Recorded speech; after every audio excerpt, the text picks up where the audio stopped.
Thank you all very much. Now, at this time, we'll move on to our pledges of allegiance, and I believe Becky is going to lead us in our pledges. Yes, ma'am. You all unmute, if you would, please.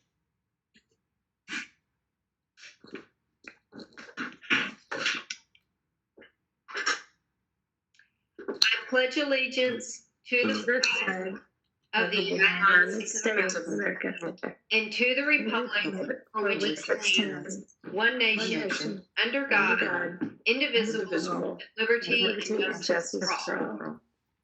And now for the Texas Pledge. Honor the Texas flag. I pledge allegiance to thee, Texas, one state, under God, one indivisible. Thank you, Becky. You're welcome. Now we'll move to open forum, and I believe, Doug, I don't believe we had anyone sign up for our open forum. We do not have anyone signed up. Thank you, Doug. We'll now move on to reports of the superintendent. Dr. Ryan? So this first item is an update on GCISD and their response to COVID-19. It's been a very trying time for everybody in our community and really across the nation. But I just want to say, first of all, I'm very proud of the work that has been accomplished by our team so far. Of course, this really ramped up right before spring break.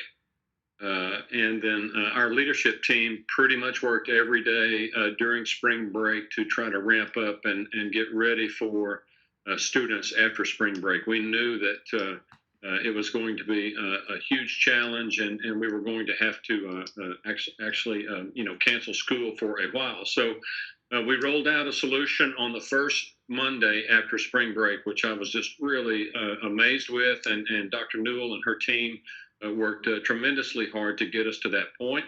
And as we go, it's going to become more and more robust. But getting us off the ground on the right foot it has been really a fantastic thing. So teachers and principals, they worked over spring break. They had, and then the first day they contacted all of our students and our staff. But I'll tell you, it wasn't. In addition to our teachers and our principals, our custodians, our payroll, accounts payable, nutrition, grounds, maintenance, transportation. Everybody in the entire district has pulled together and contributed to make this thing be successful. And we're all navigating through the disaster declaration. And something like this hasn't happened in over 100 years. And so really very few people, well, really nobody alive has gone through anything like this before. And so I'm just really proud of our folks who are leading in every organization throughout the district. And so tonight we're going to bring the board and the community some brief updates from different parts of the school district to kind of let you know what we've been up to and maybe a couple of things that are headed down the road. Dr. Snouts. Yes, sir. Thank you, Dr. Ryan.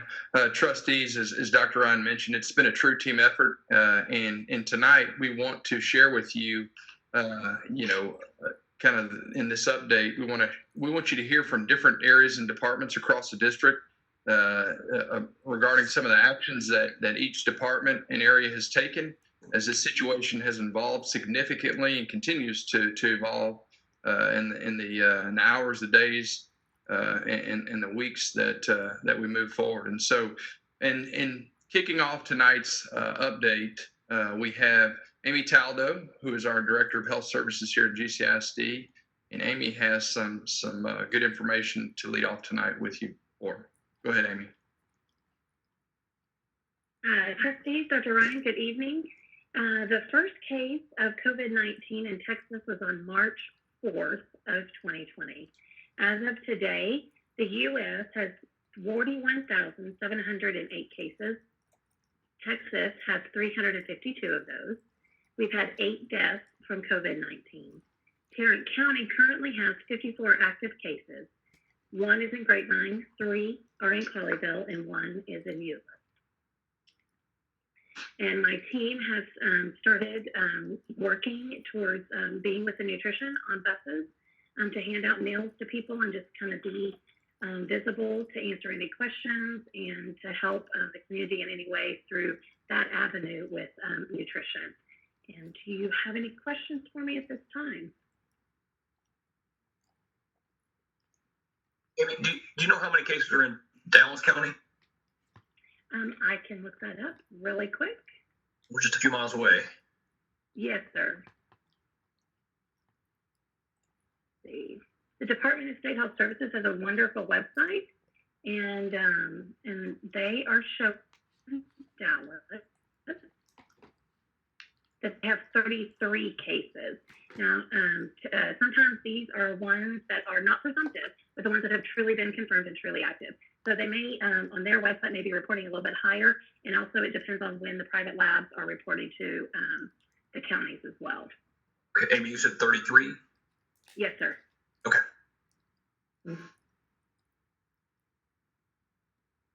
Any other questions for Amy?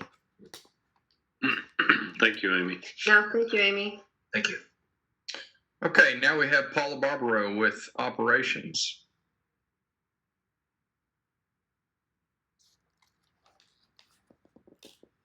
They began last week with service. It included basically a lunch and a snack bag that included breakfast items and other snack items. They served almost 3,000 meals last week at 3 sites. Those sites were Timberline, Bear Creek, and Grapevine Middle School, and we saw steady increases each of those days. Beginning this week, we are approved to do both breakfast and lunch at the same time. And so those additional meals began today on Monday, and tomorrow, as Ms. Taldo mentioned, we begin mobile delivery of our meals. So we have some help from our transportation employees along with our nurses who are going to assist in delivering meals this week to 7 identified locations in the Cannon, Silver Lake, Timberline, and Cross Timber Zone. These are primarily areas with a large amount of students and families who may be unable to get to our feeding sites due to the distance that they are from school. Our communication was sent directly to parents of those schools, as well as going out on the district's communication this week. Our nutrition folks have been doing a tremendous job to ramp up each day for the additional numbers that will continue, I believe, with the mobile meals as we get out into the community beginning tomorrow. And they've been great, really great. From there, I'll move on to facility services, primarily focusing on just the sanitation of our facilities. I mean, some of the core business items that need to be taken care of are happening. The last week, as you know, we had a need for staff and parents to come to buildings to retrieve devices, materials, whatever was going to be needed to support the learning instruction at home. So this meant that essentially all of our campuses and many of our other district facilities were in use last week. Therefore, our custodians continued to clean by wiping our high-touch point surfaces like door handles, cleaning hallways, classrooms, restrooms, and use the electrostatic sprayer to spray disinfectant throughout our rooms and all of those buildings. So every day, every night, continuing to make sure the buildings were clean, but primarily sanitized for the health and safety of everyone. That included the kitchens, which are cleaned after use by the nutrition services employee, but it then followed up by the custodians as well, spraying the same disinfectant in those areas. Kind of a 2-step process there to make sure that is as clean and healthy as possible. The JPS clinic near Timberline Elementary School is in operation for normal business. We're providing the cleaning services for them at night. So we do have that going on. So we have a lot of ongoing cleaning and sanitation that's happening in our buildings, and we'll continue that where necessary as we are in and out of the buildings. We'll probably see that recede a little bit here this next week and going forward. With that, any questions? Paula, can you hear Yes, me? sir. Yes. Just a quick question on the mobile meals. We're going to be asking the participants about social distancing as well as we start that practice tomorrow. That has been a part of the communication. I'm pretty certain that both the nurse, the nurse is going to assist in that endeavor, but there's been training and staff understand that, but there was communication about maintaining the social distancing. I see Ms. Taldo might have something she'd like to add to that. Yes. So what we have done is we have fitted the nutrition and nurses with N95 masks. We've offered gloves, and I've recently purchased grabbers so that we can extend our reach to people in the community, so that we can for sure maintain the 6 feet distance. And we'll start utilizing the grabbers on the buses tomorrow. Thank you. Any other questions for Paula? Paula, thank you so much. Okay, thank you, Paula. Next up, we have Dr. Suzanne Newell with our CNI update. Hello, everybody. Just to give you a little bit of perspective of what's going on behind the scenes in teaching and learning. Basically, like Dr. Ryan said earlier, over spring break, when we started seeing this on the horizon, the CNI leadership team, with a special shout out to Janie Statch, who's our instructional technology coordinator, and her coaches, because they began curating resources and watching webinars and doing research about China's online education program and everything else that has preceded where we are today, and began making some frameworks and some preliminary suggestions for what this could look like if in fact it happened. And so we're extremely grateful that they had the forethought to do that. And what that led us to was the determination that we would have the 2 online platforms that were launched for week 1. And one was a platform that was family and student facing called GCISD Learning at Home. And one was another one that was educator facing, and it was designed to help teachers and other staff members kind of get up to speed on any digital tools or skills or learning that they would need in order to be successful in this completely online environment. We have had, thankfully, in fact, as I've talked with other curriculums leaders around the state, we definitely were ahead of the curve compared to a lot of other districts with our one-to-one technology, with our Wi-Fi hotspot deliveries, and just our teachers' tech savviness for the most part, in terms of their preparedness to learn and teach in an online environment. But we still definitely had never prepared for anything that was as drastic as the situation that we're in. So that launched during week 1. The feedback on it was really positive. There were 2 main goals for week 1. One was related to connectivity, because obviously not all the kids and teachers had the devices at home with them, which would make learning possible and teaching possible. And so our principals and our teachers helped really facilitate making sure that the right devices and chargers got into the right hands over the course of last week. And we also worked on providing some enrichment materials that were more of a menu of options for students, so that they could start to develop some familiarity at home with the kinds of resources and learning opportunities that we were going to begin providing more formally this week. So week 2, we just launched, and my team took a big sigh of relief this morning about 8 a.m. when we saw all the faces start populating in all the Google documents. We tightly controlled the content for this week because we knew that it was important to provide some routines and review and just the relationship connections between teachers and students that we're not used to providing in this environment. So that's been the focus of this week, and we did a lot of the templates and planning behind the scenes with some teacher help and coach help, but largely we pretty tightly controlled it, and we launched it through that learning at home web portal, so that families could access it. And what teachers are doing is they're actually using those frameworks that we put together that are based on our scope and sequences, and they're using those as the springboards for all of their interactions with students. So that all students have kind of a common interaction point with what we're expected to do this week. We are currently, I was in several meetings today, we're trying to gear up for week 3 already. And the plan for week 3 is to release much more of the control for planning of teaching and learning back to teachers. They've had a little bit of time to kind of get ready for that, and they're chomping at the bit. They're just basically waiting for us centrally to give them the firm recommendations on what sort of templates or expectations will be in place beginning next Monday. We are getting feedback from principals as we speak, literally, on a draft of what those recommendations will look like. And pending a meeting with Dr. Schnautz tomorrow morning to kind of finalize that with Mr. Streeter and Dr. Shiver, And Dr. Wishman, we will hit the ground running with that, give those to teachers and the learning liaisons, and let them begin their work as soon as possible tomorrow, so that we have week 3 up and running as seamlessly as possible starting next week. So those are kind of the big pieces of what we've been doing behind the scenes, but can't say enough about the team that I work with, and also just the flexibility and the grace provided by the staff, since we've had to make many of these decisions without lots of consensus building. And that has just been really nice for them to grant us that grace and confidence in this situation. Questions, Jorge?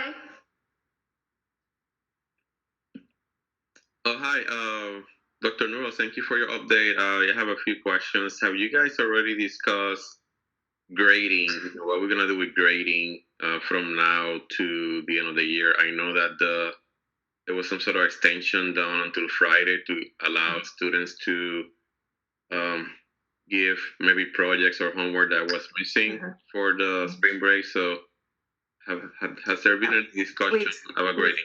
Yeah, we've been discussing that at length, and we want to make sure that we make the right decision for our students. And we're also researching, I think this is appropriate, researching what our other neighborhood districts are doing with regard to this, because we're not the only ones having to make this tough judgment call. In an online environment, grading, especially when you know that students have such varied degree of access to online learning experiences, we want to make sure that no students are harmed in the long run because of grades that were earned during a period of so much turmoil. And so right now we are researching that, and we plan to make an announcement on that here in the next few days. There's actually a curriculum supervisors group right now in the state that is collecting answers to that question alone. And I'm awaiting the population of a spreadsheet just to see where that stands. Yes, Jorge?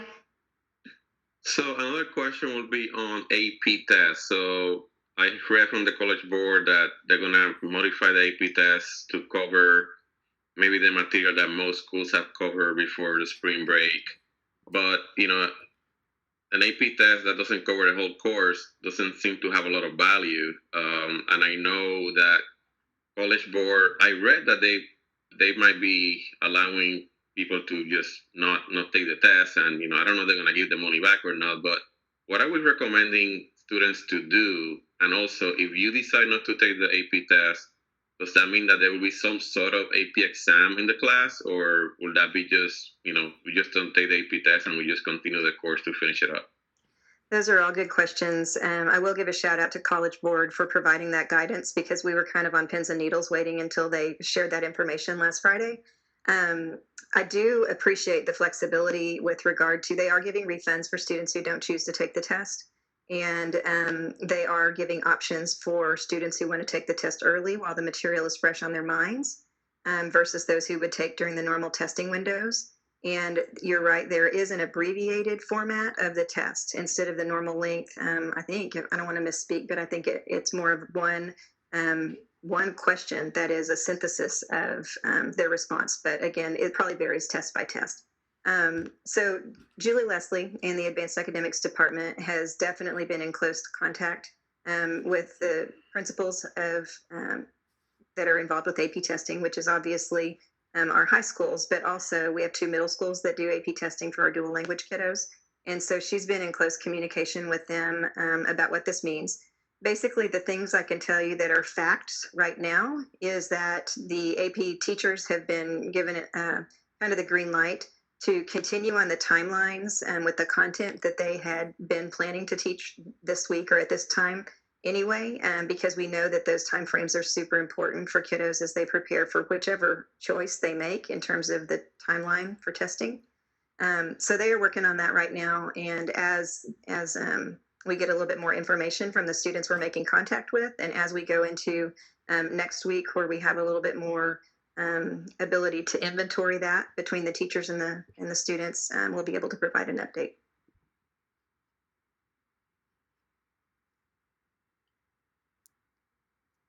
Jesse? Dr. Newell, a couple of questions. Number one, in terms of connectivity, I think you mentioned last week we were wanting to make sure and recognizing the fact that not all kids may have access to internet. As far as deployment of hotspots, could you give us an update on that in terms of were we able to address those across the board for all kids? Certainly. Well, where are we? We've made progress. I can say that. I know that right now principals are still doing some inventorying. There are some students they haven't been able to make contact with, and so obviously we're not quite sure about the Wi-Fi status of those. But we have been able to really go kid by kid at each campus to determine who has adequate Wi-Fi capabilities and who does not. And I know that I think the need may have exceeded our supply a little bit simply because we certainly didn't have a supply that was necessarily stockpiled with this situation in mind. But I know that Mr. Berger, he may be able to speak to this with more accuracy than I am, but I know that he and his team have been above and beyond. I don't even think they sleep at night in terms of getting devices into as many people's hands as quickly as we can. So I don't have an accurate inventory. Mr. Berger, do you want to speak to that at all? Yeah, so we have issued out over 500 was our normal capacity. So we issued 500 hotspot access points out. We currently have a need for about 100 more, and we've already placed an order for 100. So we have those units coming in. As you can imagine, a lot of the carriers are struggling to kind of keep supplies coming. We do expect those this week. Daily, we do still get in random requests as folks are connecting more, especially as the Learning to Home platform expands and that connectivity becomes more apparent. But we're staying on top of the request and plan to keep trying to provide as much of the internet resources as possible for the students. And then in terms of the pickup process, I know that information went out for parents and students to stop by and pick up, their laptops or whatever else other device that they are using. So how is that going? Yeah, I think that has gone pretty well. We do have a few kiddos that maybe couldn't come on a certain day, and in fact, just today we were discussing how to navigate those kind of singleton cases. But overall, it went really smoothly. Teachers came up on Tuesday and Wednesday to pick up theirs, and they were given very strict instructions both about what points that they could access in the buildings, how long they had in the buildings, that sort of thing. Just trying to keep a handle on any sort of contamination that might result from their physically being in the space. So that happened Tuesday, Wednesday. Student device pickups took place on Thursday and Friday, and we're off to the races. And one thing that I think is worth pointing out with regard to the learning online, it's important to have an access point for technology in order to be connected with your teacher and that sort of thing. But a lot of the activities that teachers are doing with students are not necessarily computer dependent. I think that's an important thing to keep in mind, in the same way that it was the case in the regular classroom. We don't want kids staring at their screen all day, every day. We want to make sure that there's a nice blend of the kinds of work that they're doing. And I guess the only reason I was asking is because as we get ready, as you were talking, we're getting off the ground now and we're starting to really get into actual instruction. I just want to make sure that for those students that need that and that there is that access and we don't have a delay given the fact, well, I never picked up my instrument or my iPad or I didn't have connectivity. So those are issues that I just wanted to make sure that we address. So thank you. We're handling that on a case-by-case basis. Becky? Yeah, so I had a couple of comments and a question. And first, I have certainly gained a new appreciation this week for pilots and airplane manufacturers as we fly this thing, as we're building it. And I just wanted to give Paula a quick shout out for the work that her team has done. We did not just go jump the gun on a lot of things, because I think Paula and really the district's priority was to keep people safe and healthy first. And I really appreciate the collaborative work that Paula, Amy, the teachers, campuses, everything that everyone is doing, trying to keep people safe and healthy first. With regard to Suzanne's wheelhouse here, I wanted to give you just a little bit of student feedback. So I was really happy. No, this is, well, it's good news and not as good. So I was really pleased to hear Olivia say that because everyone in her subject got the same material, she was able to collaborate with some of her friends through FaceTime who are not in the same class period as she is. And she liked having that opportunity. I can tell you, as a working parent, with both of us thankfully still employed, I came home to discover that one of my homebound students took the word optional literally and did not join the 1 p.m. class opportunity that he had. So, just going forward, I hope some of our working parents kind of give themselves a little bit of grace as we're all working through this. And then probably my big question here, though, is can you describe some of the things that we're doing to help out our families for whom English is not their first language? I'm glad you asked that question. Yeah. One of the requirements that we made for anything that was posted on the Learning at Home site, and this will be the same moving forward with anything that is family facing, that a student needs to read or that a parent especially would need to read, it cannot be sent as a PDF. It has to be sent as a Google Doc because Google Docs have the capability to use Google Translate. And so that's kind of the silver bullet that has unlocked a lot of language literacy as we try to connect with families, not just who speak Spanish, but who speak a multitude of other languages as well. And so I know that Dr. Cox in my department has been instrumental. She deserves her own shout out for doing so many of the important translations into Spanish over the last couple of weeks. But yeah, she keeps us honest on the CNI team. Anytime we're planning anything, we get her input for two reasons. Number one, how does it pertain to our dual language students and what layer do we need to make sure we build in to keep that continued? But also making sure that the translatability is there to serve as best we can our families who don't speak English.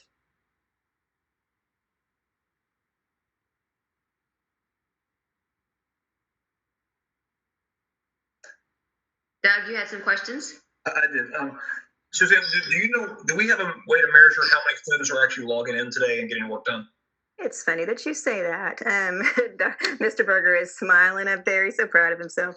He brought the program or the portal of ClassLink to us within the last couple of years, and it's really become kind of the common entry point. Single sign-on, kids don't have to remember 12 passwords.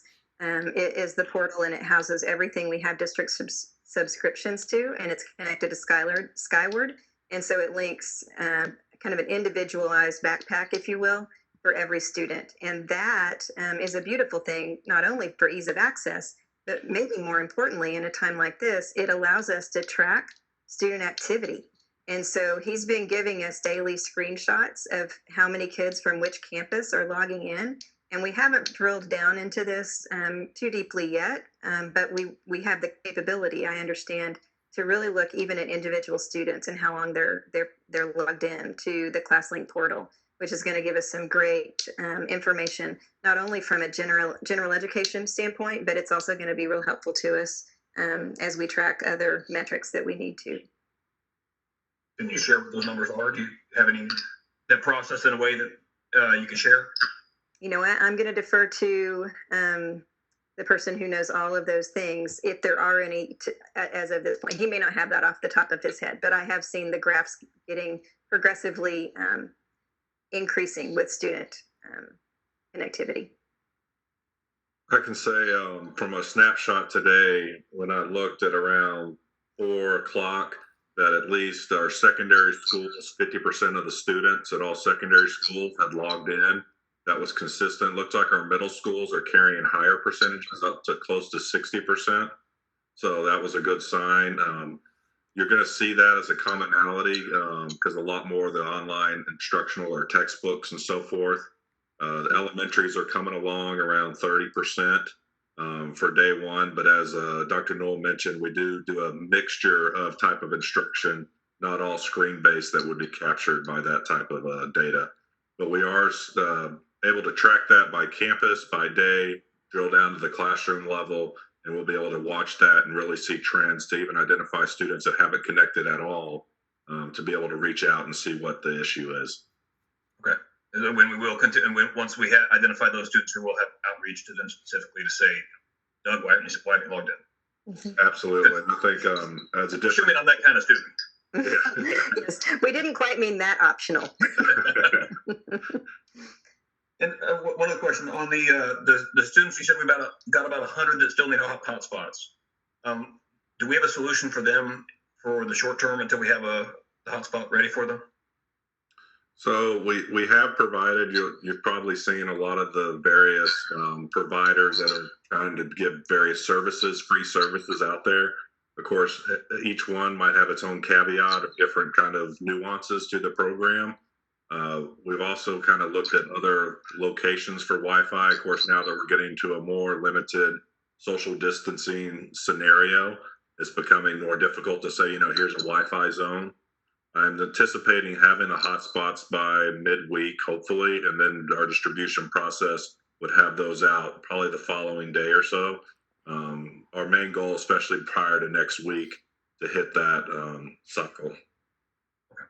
All right, thank you. And I want to reiterate St. John's comment about I want to thank everybody for all the hard work. It's an enormous task to move from a brick and mortar school to an online school in a weekend or a week, and we're not 100% there yet, but we've made some enormous strides and getting better. Thank you. Thanks. Thank you, Doug. I think, Jorge, you had some questions? Yeah, I wanted to ask Kyle, do you know how many teachers actually ran online, like live lessons today? So our primary online service is Cisco, WebEx, like we're using tonight. However, some teachers have the ability to use other platforms. We haven't been able to gather all the matrix yet. Being the WebEx product, since we own that, we do see a lot of the usage statistics. So we can start seeing that a lot clearer. But as teachers might migrate to Zoom or some of these others, we don't have the insight into that data. We are working with those providers to be able to pull them under our umbrella more so that we can. That's something we will be able to report in the coming days, along with the same ClassLink style data, because teachers also and staff pass through ClassLink to get to several of their resources. So off the top of my head, I can't give you a specific number right now, but that's something that we can report back to you very soon. Are we going to ask teachers to use our platform to make sure that we keep all those numbers, or not really? We are encouraging teachers to use the WebEx platform. As you can probably imagine, across the country, everybody's jumping on the internet with video streaming. So we're actually trying to build a 3-tier approach, WebEx, Zoom, and then back to Teams, so that we kind of have some fallbacks. Just like teachers in the classroom, you got to have a plan if in the past the overhead went down or something else.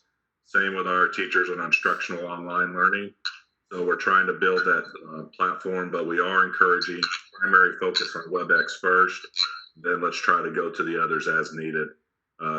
As you probably experienced, the internet capacity is getting quite pounded with video streaming, from educational to all the other movie streaming options that some are choosing to do instead. So connectivity in that has been a little bit of a challenge. So I was able to watch that class that Walker took as optional today. And it was really good. I can tell you, Miss Guthrie and it was AP World History. I saw the faces of the kids. They were very happy. They were very engaged. I mean, I only watched for 5 minutes. I mean, my own kid wasn't that thrilled about it, but everybody else seems to be pretty excited. And also those numbers that Kyle mentioned of 50%, that's incredible. Those are great numbers. To have that type of participation on day one, that's amazing. So definitely looking forward to what happens in a week. So that's great job, guys. Thank you. Jesse? Dr. Newell, in an extension to Becky's question, what about our students with special needs? Could you touch on that as well, too? I can. Yeah, I've been in close contact with Dr. Wishman, who's been really plugged into the advisement being provided from the U.S. Department of Ed, TEA, and a number of other sources, because obviously this is not an ideal environment online in order for intervention. And we're actually getting very creative with our intervention with some soon to be online dyslexia lessons and some things like that. But in terms of just the personal touch that a lot of our special needs students function best with, we're having to get very creative. So yeah, she's actually continuing work, and I don't want to misspeak and put words in her mouth, but I know that she has. She's been using the guidance provided by the state and U.S. government related to timelines for which ARDs need to be continued, which students' needs require going back to ARD, to adjust the learning plans based on the current circumstances, and also moving forward with any ARDs or evaluations that were in the works before this happened, in terms of timelines and honoring and that sort of thing.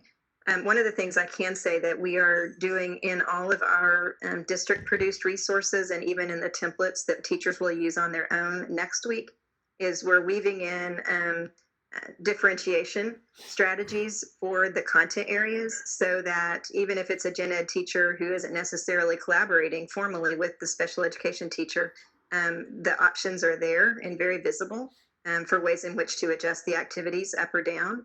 And that will, one of the things I know that Dr. Wishman put in place starting next week, in fact, I think all the special education teachers are getting up to speed on it this week, is each special education teacher will have their own unique Google Classroom, and that will become the personalized manner in which they connect with the students that are on their caseloads. Good.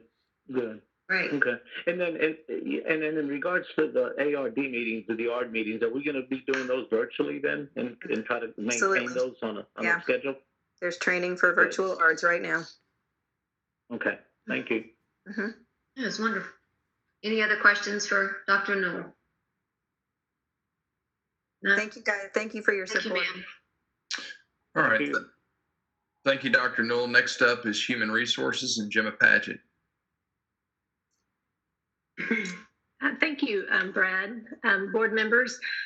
The 7 members of the HR department, we've been very busy this week.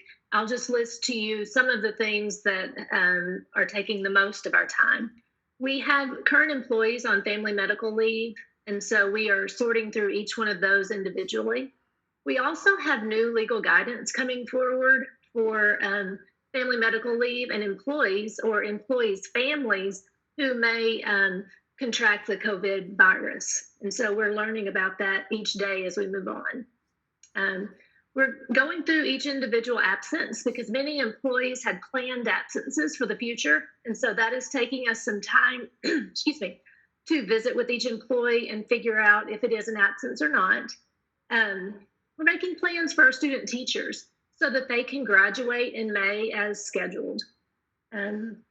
Collaborating with area districts. I'm a part of an HR group with area districts, and we're comparing notes, seeing what we're doing in individual situations, and just making sure that we're all on the same page. I have one employee that's checking our faxes 3 times a week. We have a lot of faxes related to confidential health information, communication with Texas Workforce Commission, and things like that. We're providing guidance to principals. We're creating it right now so that we can move forward on our resignations and our hiring. We will have to hire for the fall semester, and so I'm preparing some documents for principals on best practices and how to do that. Staffing and contract recommendations, we were starting that before the break. We hit that pretty hard in March, and so we're continuing down that road. We are working in collaboration with the finance department for budgeting next year and the HR allocations. And then there's a lot of new legal advice for HR leaders. And so I am working every day to read as much as I can. It's changing often, but it's getting better these last few days. And so working with our attorneys and that new legal guidance just to make sure we're on the right page moving forward.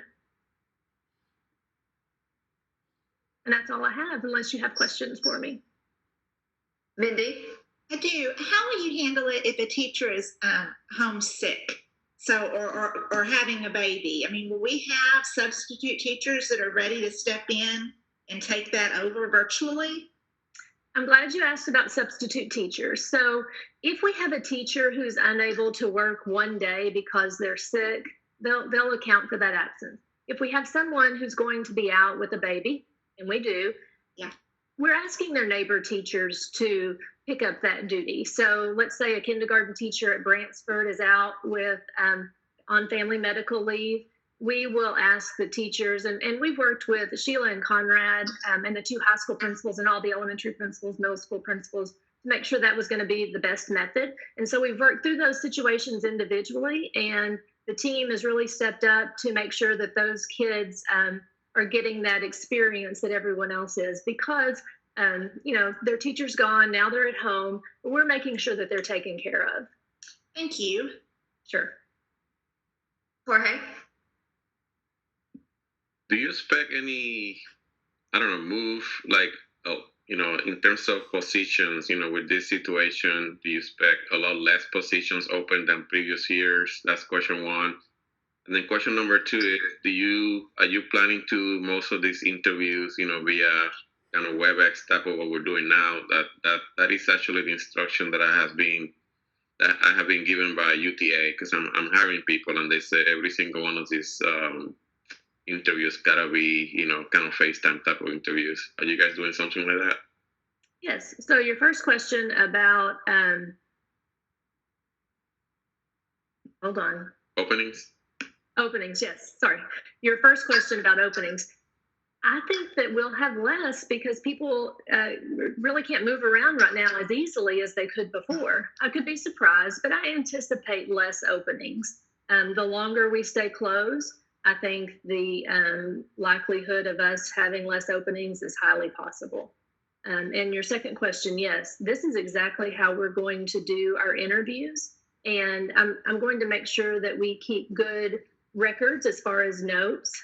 Those are always subject to PIAs. And so this process here is wonderful for committees and candidates. And our principals know how to run a WebEx session like this. And the thing that I'm making sure that we incorporate into that is the note taking that always happens when we interview a candidate, and those records are sent over to the HR department so that we can keep those on file. Jorge? What about, we used to have, I don't know if that was coming up this month or it just happened, our, I don't know, like job fair. I don't know, you guys had a job fair already? You were planning to have one? Because I know I sent a notification to UTA that you guys were having one. Mm-hmm. So what are you planning to do to replace something like that? That's an excellent question. We're working through that right now. So all of the job fairs have been canceled. We sent information to all the colleges and universities with our contact information and things like that. But through this week, we'll be working on how to make up for the fact that we were going to have a GCISD job fair. We have not individualized that in the past because the job fair that was at the Arlington Convention Center held by all the area districts was such a big event for us, and that's where we found a lot of people. But we were having one this year, and so we're going to try to create something virtually, but we have just started the beginning stages of the planning. Thank you, Jorge. Any other questions? Becky? Gemma, is that something that we're going to be collaborating with other districts on too, since we're all in the same boat on this? Or do we want to try to get the best of the best here first? I like the second part of that. I want to steal all the best for our district. As you know, we're a top 100 workplace, and so we have people who really want to be with us in GCISD. I have a conference call on Wednesday with the area HR leaders, a WebEx like this, and so I'll have more information then. That's one of our topics. Do you have any other questions for Gemma? None? Thank you, ma'am. Great job. All right. Now we have Diane in the finance and her team. So this week, technology was very helpful in getting all of our staff set up so that they can work from home. And this will allow us to continue business as usual. We're planning to continue to process accounts payable checks once a week, and of course, continue to process our payrolls. We will be monitoring emails every day for any kind of benefit issues or questions that come up, so we can address those.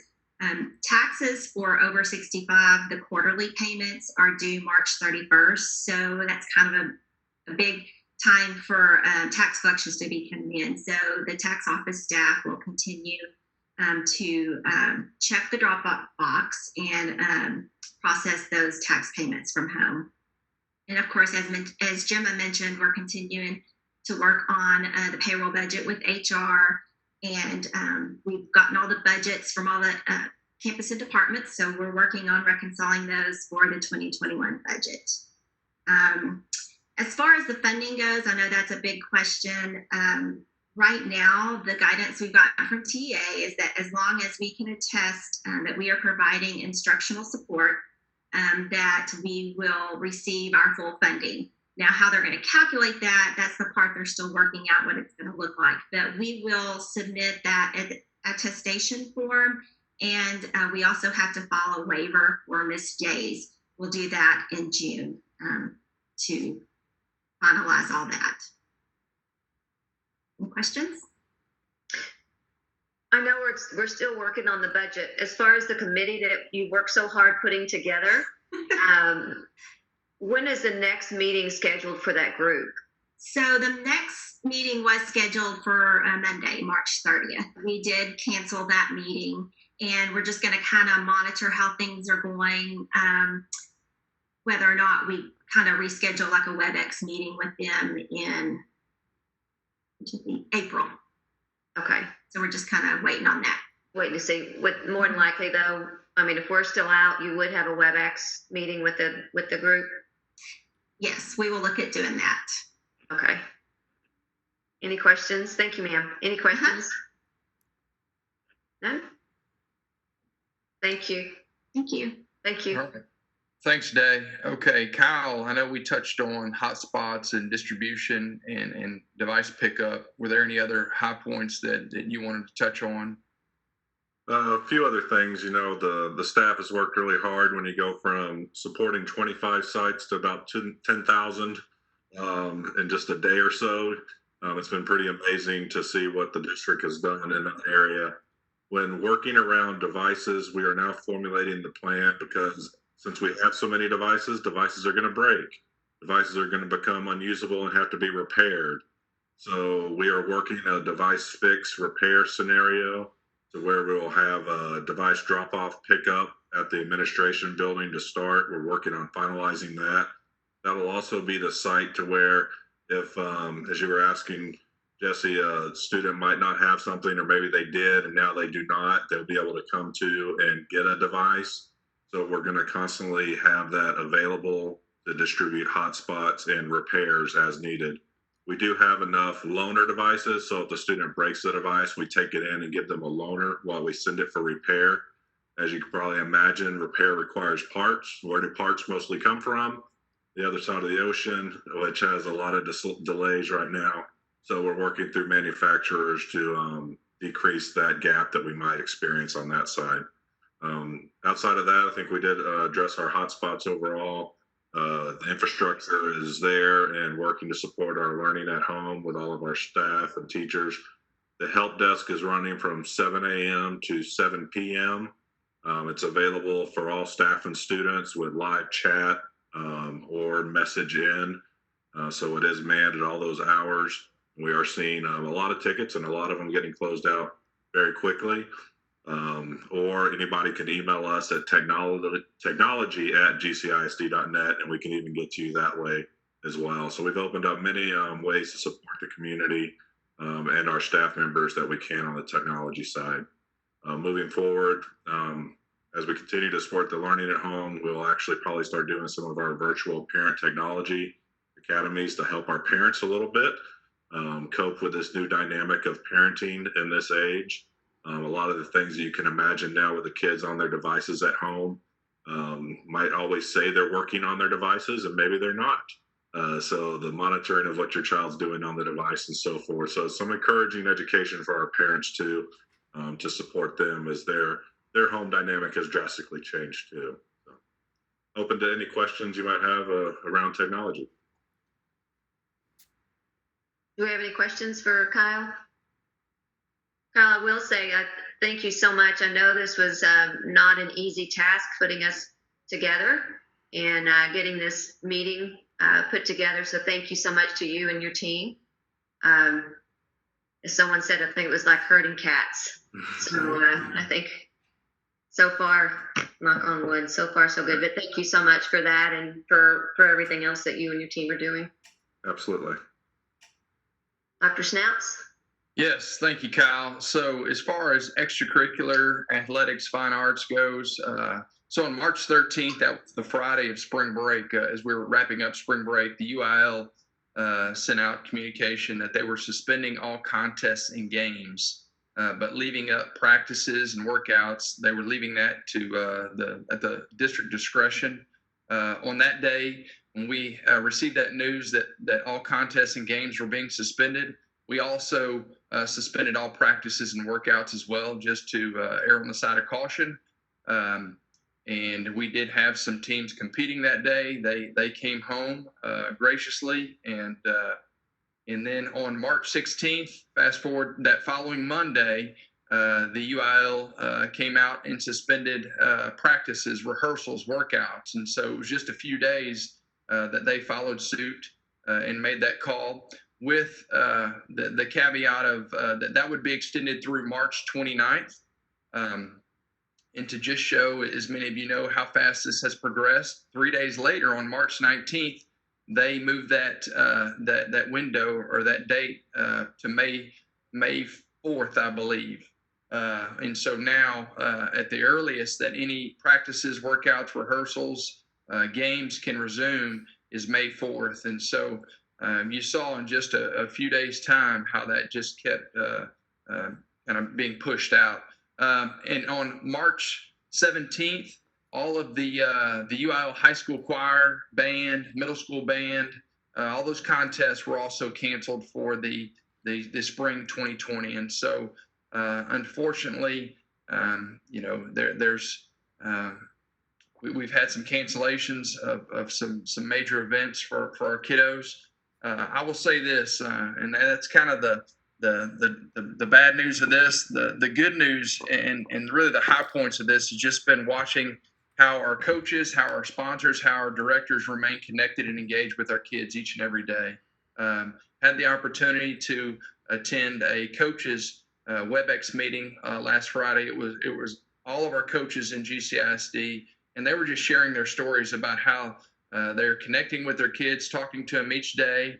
They continue to challenge and motivate their kids through whether it's assigning them workouts or daily readings as they're reflecting on different readings that they're going through as a team, but just different ways in how they continue to just stay in the lives of our students, which is very important at this point, because for many of our students whose seasons were just halted in the middle, you can imagine how just devastating that is for our students and student athletes. And so for our coaches and sponsors and directors to just be that rock for them and just a positive role model has been inspiring to see.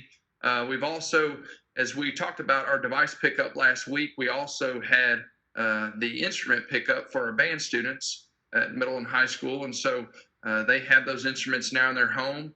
And talking to Mr. Zart today, they are going to try to pick up on that instruction soon, here in the next few days, so they can continue practicing with their instruments and just kind of doing what they love to do. But at this point, we're having to our coaches and sponsors and directors are just they have just remained connected with their students from the get-go, and so that hasn't stopped a bit. But we're just waiting to see and seeing if maybe some of those seasons can kind of continue. It's to be determined, and we all sit and wait. So this time I'll take any questions you guys had. Doug. I've got a question, I guess, specifically related to that, but specifically around FFA program. I know they took all their animals to a livestock show in Houston, unloaded them, and then the show got canceled, loaded it back up, and came back. They had, I think, a show or two left for those animals to make sale, and they've got the animals still out in the ag barn, and I don't know if they've got a way to distribute those or what their options are for those animals.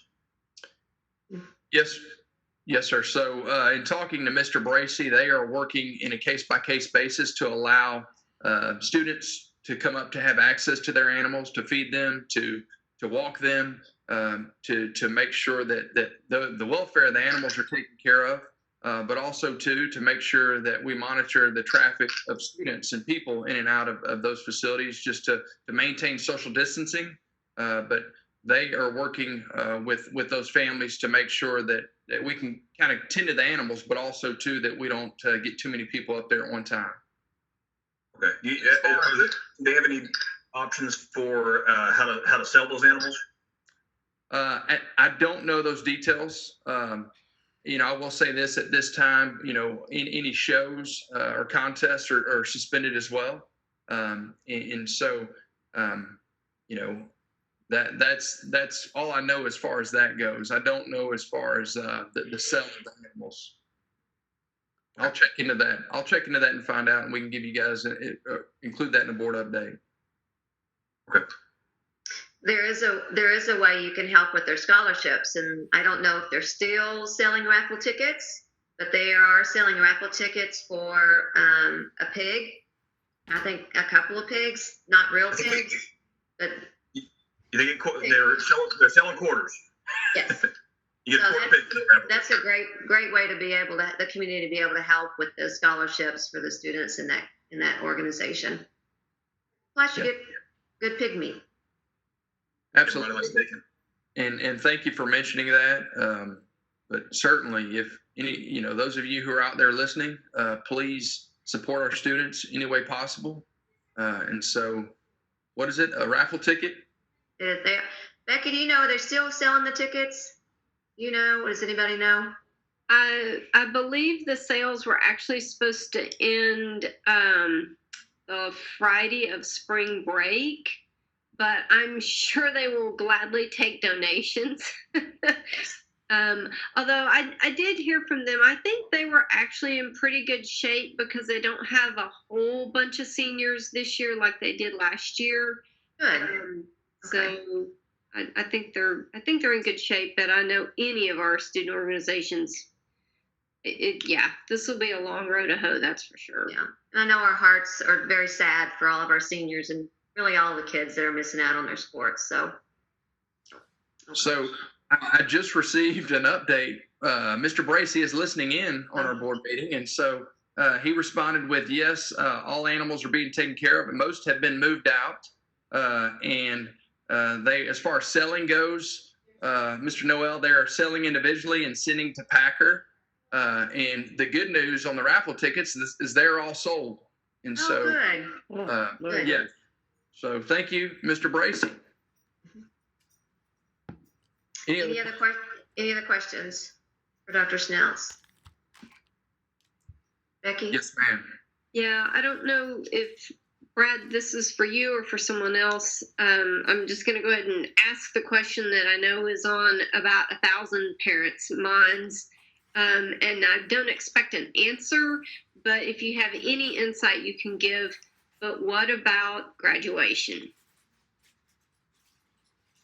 Yes, and so that is an important topic, and it is one that we have started to discuss. And what we are doing is we've talked about many of these topics as we are conversing with neighboring districts and just trying to gain insight from one another.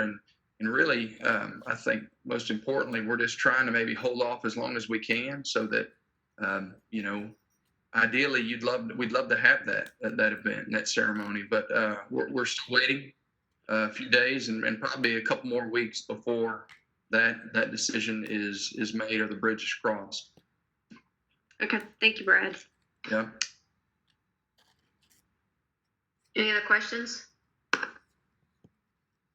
Any other presentations, Dr. Snells? Yes, we have one more, and as you all know, that when you have a situation such as this pandemic, communication is critical, and it's imperative each and every day, almost every hour. And I just want to give kudos and praise to our communications team. They've done a phenomenal job. I've had colleagues across the state reach out to me, asking questions, and trying to get advice and gain insight from what our communications team has done thus far. And so really want to give praise to Kristen and her team. They've been amazing. And our community, the feedback that I receive really appreciates the updates. They appreciate the transparency, and they appreciate the information. And so, Kristen, are you with us? I am. Okay, I'm going to go on mute and we'll listen to you. Perfect. Good evening, trustees. Just wanted to cover a few things that the communications department has been targeting really since prior to spring break, but we have just been adding to as we have continued through this closure. The first thing is we have a comprehensive website. It's www.gcisd.net/COVID-19. There you will find all of our archived communications, links to the CDC webpage, links to Tarrant County Public Health, a comprehensive FAQ document that we are updating regularly with questions that we're receiving either through emails or on social media, as well as some best practices for social distancing. And so that's a website that we had up and running prior to spring break, and we are continuing to add to it.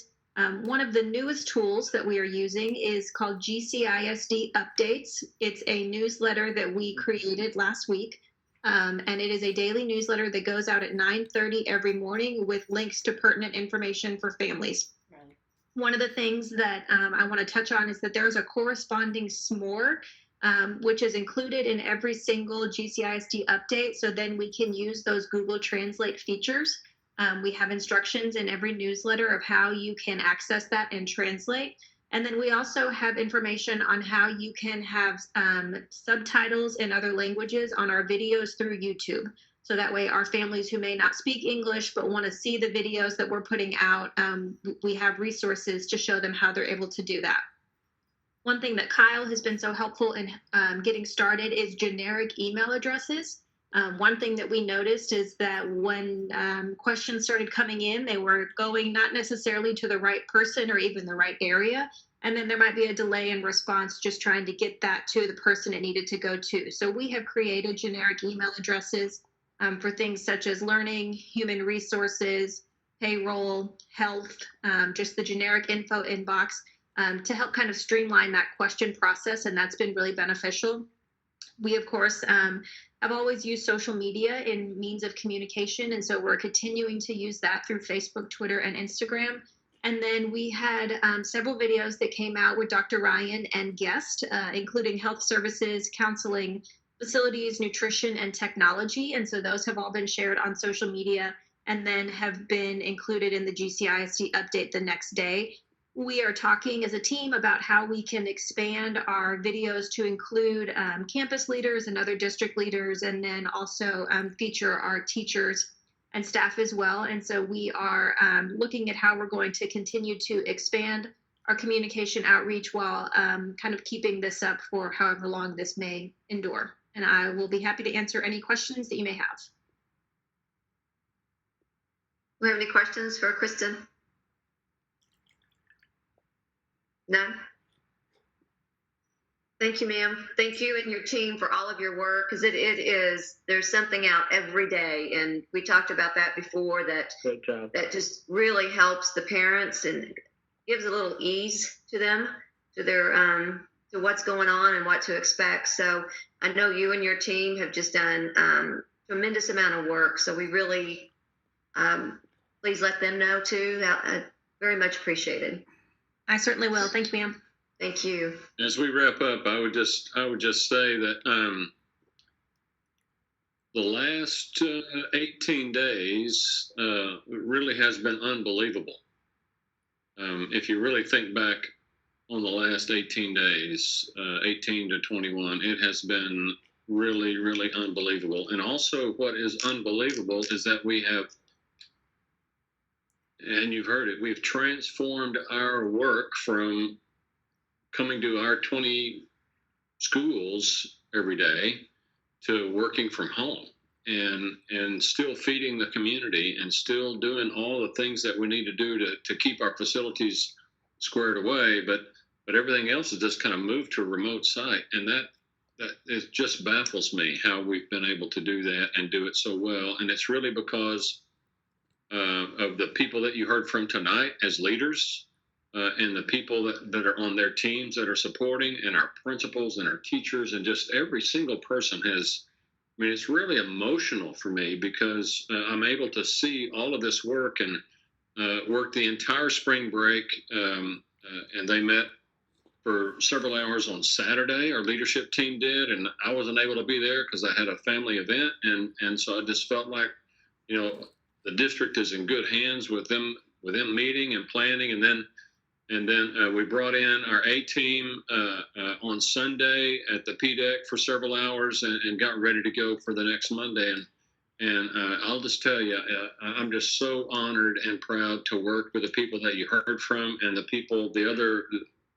other people in GCISD who have done so much, really moved mountains to make this transition successful for students and their families. And so, and it's been really hard. It has not been easy. It's been a lot of tears and a lot of sweat and a lot of all kinds of things that have happened that aren't good. But in the end, we're really making good things happen for kids and their families. And I just want to take my hat off to the folks that have visited with you tonight, because they have done an incredible job. As trustees and as a community, you can be very, very proud of the leaders that you have here on this team tonight. Thank you, Dr. Ryan, and thank you, Dr. Schnauz, for putting this together. This has been extremely helpful to hear from all the leaders, and just give us and then the community an update. What's going to happen, and I know there's still a lot of questions, and the answers will come as we get them answered. So, and Amy, it was very nice to have you at our meeting. I think this was your first meeting, so welcome, and thank you very much for attending. Is that it for you, Dr. Schnauz? We move on? Well, I was hoping to sing a song or no, yes, that's it. That's it. Well, we do have a video if you'd like me to show some dancing. No, ma'am, please proceed. We will then move on to the reports of the superintendent. And, we're already there. I'm so sorry. Move on to item B, act on the compensation due to closure. Dr. Ryan? Yes, this is a very important item for many of our employees, and some of whom already by policy are being paid through this disaster, and some of whom will need board action in order to be paid. And so I'd like for Diane and possibly Gemma to take us through this item. And then I believe we do have a resolution to consider. And so at the appropriate time, then we'll read the resolution. Diane. Thank you, Dr. Ryan. So tonight we are asking the board to approve the resolution to ensure that all GCISD employees are paid while the district is closed due to the COVID-19 pandemic. This resolution is in alignment with our current policy, DEA local, that is regarding a payment during closure. This policy was put into place in 2015. So just what this basically does for employees is to ensure that all employees, whether they're contractual or non-contractual, will receive payment. And I will say that, as Diane mentioned in her briefing a little bit earlier, the Commissioner of Education has demonstrated and said every single day we have a daily conference call with the commissioner and the superintendents from around the state of Texas, and he has told every one of us every day, if you continue the instructional supports for students, then full funding for this year is available. And so this is good news for everybody across the state of Texas. But I just want to assure you that the funding is there in our budget for this particular item.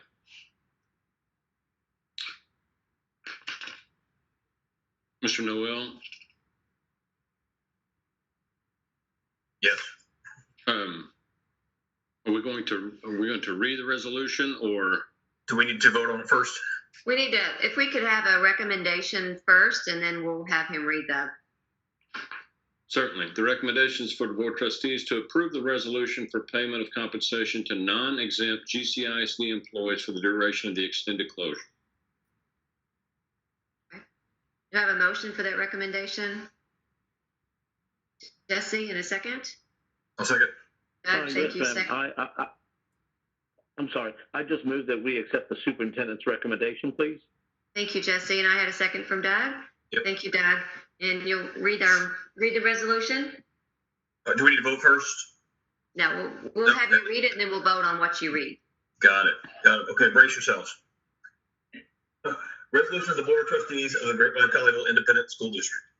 Whereas the Board of Trustees for the Grapevine-Colleyville Independent School District is authorized by Texas Education Code Section 45.105 to expend district funds for purposes necessary in the conduct of the public schools as determined by the board. And whereas the district has been closed since March 16th due to the national health emergency related to the COVID-19 virus and the severe health threat which it has caused for the nation, state, county, and the district. And whereas the board acknowledges that during such an emergency closing, most, if not all, district employees are instructed not to report to work, and certain other employees may be called upon to provide emergency-related services during the closure. And whereas the board determines that employees who are instructed not to report to work may suffer a loss of pay if the district is closed. And whereas the board finds a need exists to address wage payments for employees who are idle and for those who are required to work during emergency closings. And whereas the board, consistent with board policy DEA local, finds that continuing wage payments to all regular employees, contract and non-contractual, salaried and non-salaried, who would suffer a loss in pay due to an emergency closing serves the public purposes of maintaining morale, reducing turnover, ensuring continuity of district staffing when schools reopen, reducing unemployment claim exposure, protecting the safety of employees and their children, ensuring the fair treatment, ensuring the fair treatment of all employees, providing equity between idle employees and employees who are providing emergency-related services, and recognizing the services of the essential staff. Now, therefore, be it resolved that the Board of Trustees of the Grapevine-Colleyville Independent School District authorizes continued wage payments to all regular employees, contractual and non-contractual, salaried and non-salaried, who are instructed not to report to work during an emergency closing. Be it further resolved that non-exempt employees who are required to work during an emergency closing shall be paid at the rate of 1.5 times their regular rate of pay for all hours worked up to 40 hours per week. Overtime for work over 40 hours in a week shall be calculated and paid according to law. See Board Policy DEAB. The superintendent or designee shall approve payments and ensure that accurate time records are kept of actual hours worked during the emergency closings. Be it further resolved that the Board of Trustees of the Grapevine-Colleyville Independent School District hereby recommends that 1, these payments serve a public purpose. 2, it retains sufficient control over the expenditures to ensure that the public purpose is served. And 3, it will receive a return benefit in exchange for such payments. Be it further resolved that the authority granted by this resolution to continue wage payments to idle employees and pay a premium rate to non-exempt employees who provide emergency-related services is effective for the duration of the emergency closure of the district due to the COVID-19 health emergency, unless the Board of Trustees takes action to authorize payment for a longer or shorter duration of time. Adopted this 23rd day of March 2020 by the Board of Trustees. Thank you, Doug. Do we have any questions? Becky? Yeah, it's not so much a question, but a comment that particularly based on the update that we got from staff just a few minutes ago that took well over an hour to really just scratch the surface of what I think our employees have been doing across the district, and noting that not just our teachers, but our staff has been incredibly creative with how we are delivering not just instructional services, but services across the board for our campuses that, I mean, there's still things going on, right? When we had the rain and storm move through the other night, we still had to go check those campuses and make sure that we didn't have any storm damage. So I think it's critical that we continue to support our employees because we know that they are here to support us in the district. And I'm just very glad. I know every other district in the entire state of Texas is passing this probably verbatim, but particularly after hearing what our staff has been doing over the last 18 days, I'm glad we're able to do this. Thank you, Becky. Any other questions, comments? Seeing none, all those in favor, raise your hand. All voted. Thank you, guys. It takes me a minute to go through the screen. Motion carries 7-0. Move on to item D, act on recommendation of Sawyer's Construction, Inc. as a general contractor for water infiltration remediation to the administration facility. So if we could, we'll get to that in just a moment. If we could go back Oh, up. I am so sorry. I did not do that on purpose. Okay. Jesse, I promise. Okay. Move on to item C, act on postponing the May 2nd, 2020 Board of Trustees general election. Dr. Ryan. Yes, of course, pursuant to the proclamation issued on March 18th by Governor Abbott, he's authorized all political subdivisions holding general or special elections on May the 2nd, 2020 to postpone their election to November 3rd, 2020, the uniform election day. And I'll read just a little bit from his proclamation. Whereas on March 13th, COVID-19 poses an imminent threat of disaster, and under the authority vested in the governor, declared a state of disaster for all counties in Texas. He suspends sections of 41.0052 of the Texas Election Code to allow political subdivisions that would otherwise hold elections May the 2nd to move their general and special elections for 2020 only to the next uniform election date occurring November 3rd, 2020. Without otherwise adjusting the term of office, current office holders will hold over to the extent authorized by the law. So, according to Governor Abbott's proclamation, of course, the voting situation would not be a healthy situation at all if people were trying to go to the polls in the type of health crisis that we're having right now. Certainly, I believe is a very positive proclamation by the governor of the state of Texas. The recommendations for the Board of Trustees to postpone the May 2nd, 2020 GCISD Board of Trustee election until the November 3rd, 2020 uniform election date. Thank you, Dr. Ryan. Sorry about that again, guys. I need a motion for the recommendation. Jesse? Yes, I move that we accept Dr. Ryan's recommendation, please. Thank you, Jesse. In a second? A second. Mindy, thank you very much. Seeing none, all those in favor?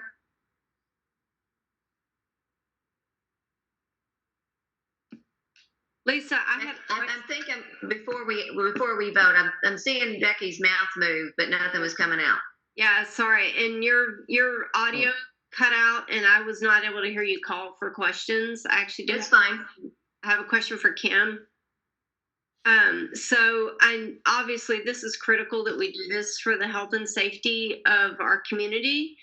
I do know, obviously, the November elections, that's a much larger election, and usually our costs depend on how big the elections are.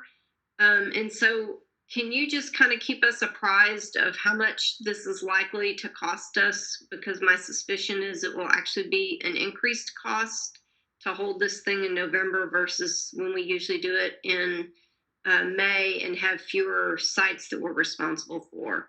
So that's just the only thing I would ask, is that we just keep updated on what this is going to cost us. Got it. Tarrant County Elections is working with us on that, and they have guaranteed they'll give us updates as they receive them.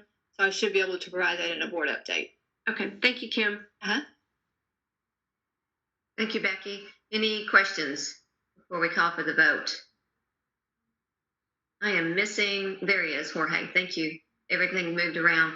All those in favor of the recommendation, motion? Motion carries 7-0. Thank you, guys. Now we'll move on to item D. Act on the recommendation of Sawyer's Construction, Inc. as the general contractor for water infiltration remediation to the administration's facility. Dr. Ryan? Yes, and so the board is aware that we are planning to do work on the administration building because of the water situation that has been surrounding the building. And so we're ready to move forward with that. I'll turn it over to Paula for a brief explanation. Thank you, Dr. Ryan. Amidst all of this, we are trying to keep everything moving forward with our contractors and our process to continue looking towards the future, because we know there is one. And so through our architectural firm, Huckabee, we did issue the CSP, the competitive sealed proposal for a general contractor to perform this work to the main administration facility. The district received 6 proposals from general contractors. We went through that evaluation process the committee did to evaluate each of those proposals, the qualifications of those general contractors, and that included a review of the financial statements as well. And as you can see in your packet, Sawyer's Construction, Inc. certainly ranked highest out of all of those contractors. GCISD and Sawyer's have negotiated contract terms. They have been a job order contractor for GCISD in the past. Their proposal does meet our schedule for completion, and they do have a positive reputation even beyond GCISD for similar work in the marketplace. So the proposed cost is listed there in your packet. It is within the budget for this project, including the 2 alternates that are being recommended. So we have 2 alternates. The total for those is just at $17,000. One of those is related to alternate number 1 is related to the dais in the boardroom there, and the other one is $9,000 for dry sealing of the glazing. The schedule is for this work to begin in June, which means that we will have to figure out the appropriate time and way in which we can pack to move out of the building. As you know, our plans are to move into Heritage Middle School to allow this work to take place. Our date of substantial completion for this project is August the 3rd. And so with that, Dr. Ryan, I'll let you make the recommendation. Thank you, Paula. The recommendation is for the board of trustees to approve Sawyer's Construction Incorporated as the general contractor for the administration facility water infiltration remediation, and to approve the construction contract and the project cost in the amount of $743,639, which includes both of the recommended alternates. Thank you, Dr. Ryan. Do we have a motion? I move that we accept the superintendent's recommendation. Thank you, Doug. And a second? I'll second. That was Mindy? Yes. Thank you, Mindy. Any questions? I do that. Or Jesse? Yeah, Paula, just a clarification. Did you just state that they'll start work in June? Is that correct? That is the current plan. That was the plan all along, is for that work to begin in June. Yes, sir. Okay, so if it starts in June, then the substantial completion is stated as August 3rd, correct? Yes, sir. Okay, I guess my question where I'm going with this is, if for some reason we continue on the path that we're on and they're not able to start, will this be just a question of us then, based on when they start, we would just back it up and continue to meet elsewhere? I'm just trying to get just a what if, you know? No, sir, there really isn't a way for us to be somewhere else. As you know, our plans are to be at Heritage Middle School.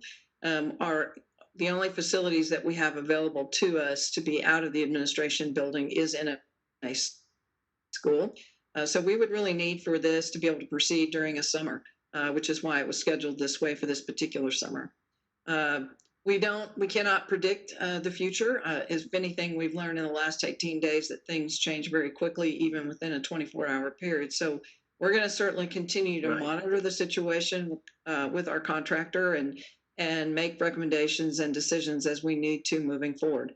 Right now, Sawyer's has not indicated any kind of issue or inability to move forward with this project work. I was in touch with Mr. Sawyer's as recently as Thursday of last week. Okay. Okay.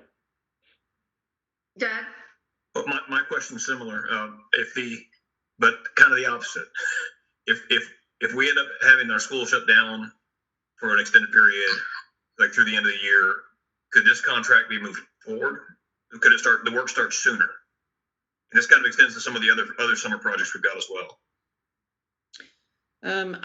The other projects are kind of a slightly different situation. There is always the possibility that if we knew in advance that we were not going to be in school for the remainder of the year, and I don't think we're going to know that just anytime soon, but if we knew that, then we could make arrangements to allow people, depending on the status of the situation with social distancing and otherwise, to come on a very limited basis, one area at a time. If you can imagine, making sure we have less than 10 people ever in the building, staying 6 feet apart, trying to pack up, use all safety precautions to basically have things ready to move. And then we were also in the process of establishing what vendor or contractor would assist with moving furniture out of the building to another location, and some items to go to Heritage Middle School. So there was still a lot left to kind of put together between now and the end of May.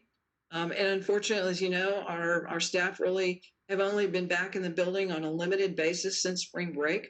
So there's still a lot of that to kind of consider and think about. But of course, we don't know that we won't be back in the next, say in May or earlier than that, sometime in April. So we've not pushed to try to make those decisions. Those are things that, believe me, I have on a checklist and keep me awake at night, as I know every day we have to reconsider and keep those things in mind. Thank you. Well, Jesse? yeah, and a follow up to that, Paula. I mean, I'm just assuming based on the comments that you just made, is that the social distancing would also apply to the work crews doing the work. So not only internal, but for that company, Sawyer's, they would have the same issue if this thing continues. So. Yes, that's correct. And I'm sure everybody in all facets of every industry are developing the ways in which they're going to perform work. It is possible that that's going to lead to some other issues or concerns. All of that is yet to be determined. But right now, no indication from Sawyer's that they would not be able to move forward in June. And that still allows us to have time to kind of plan how we would pack and move out of the building. Thank you. Thank you, Jesse and Doug. Any other questions for Paula? Seeing none, all those in favor? Motion carries 7-0. Thank you. Move on to item E, act on instructional material selection committee recommendations for English language arts, grades 9 through 12, English language development and acquisitions, grades 9 through 10. Yes, so the work of the district continues, and we've got to continue to plan for next year. This is one of those items that, as we're continuing to plan for the educational delivery of next year, the instructional materials selection. And so I'll ask Dr. Newell if she has anything else as far as an explanation goes. I don't have any other information, just the fact that it was a very thorough process led by Jackie Van Horn and a committee of members that you approved back in November. And they are all pretty excited about the new resources that they will have access to. So those are English language arts 9 through 12 and English language development and acquisition 9 through 10. Correct. The recommendations for the board trustees to approve the instructional materials recommendations of the instructional materials selection committees as submitted. Thank you, sir. Do we have a motion for the recommendation? Becky? I move we accept Dr. Ryan's recommendation.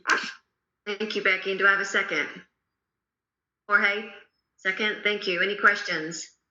Jesse? It's not a question, but more of a statement. Is I will be abstaining from this item, so I just wanted for the record to reflect that. Thank you, Jesse. Any questions other than that? Seeing none, all those in favor? Thank you. Motion carries 6-0 with Jesse Rodriguez abstaining. Thank you, Thank you. Jesse.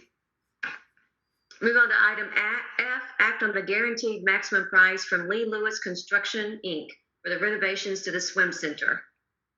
Yes, as our construction and renovation work continues from the 2016 bond program, we're now moving in earnest to the swim center. Very important facility with a very important timeline for the work to be done that has, some of the same kinds of things that and considerations that in the item that we discussed just a little bit earlier. Paula, would you like to take us through the swim center? Certainly, Dr. Ryan. As you know, Lee Lewis is the general contractor for the majority of our projects. We moved the swim center up because of the timeline, which meant that they were going to have the opportunity to begin work in this facility close to the end of April. Around the 20th of April is when they were going to mobilize. Because of the situation that we are in tonight, assuming that this is approved, we would actually go ahead and give them the green light to move in as soon as they're able to begin mobilizing, which hopefully would be a little bit earlier and would just extend the amount of time that they have to work in the facility.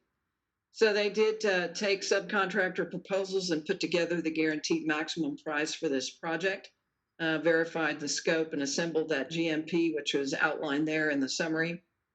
The total of that GMP is $1,726,004, which includes 5 alternates that we are recommending.